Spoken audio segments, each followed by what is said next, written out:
Some years back, when I was 14 and my brother was 18, my father woke us up in the middle of the night and said, "Kids, grab your toothbrushes. We're heading west." And sure enough, we headed west. We grabbed a hold of my mother, tossed her in the car, and the whole family took off.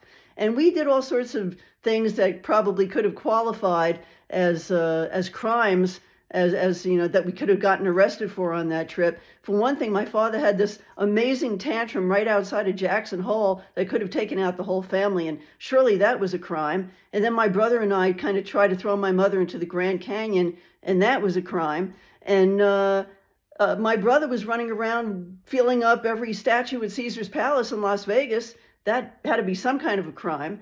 But it seems like the biggest crime that was committed was when we were on our return trip and we stopped at the Petrified Forest. And there are signs all over the place there. You know, the signs are saying, don't touch the wood, don't take it out of the park, don't even think about it, it's verboten, forget about it, don't touch it.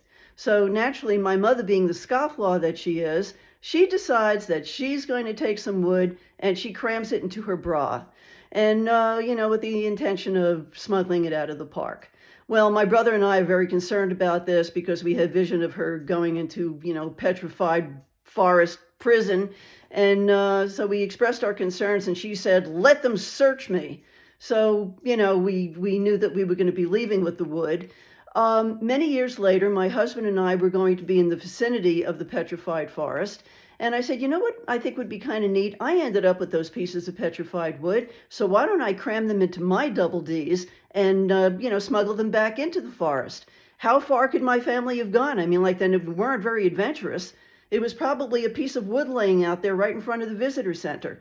I'm going to smuggle it back in my cleavage, and let me return it to the forest. So we did that. And sure enough, there's this great big piece of wood right outside the visitor center. I surreptitiously grabbed the wood out of my cleavage and I put it right back where it belonged.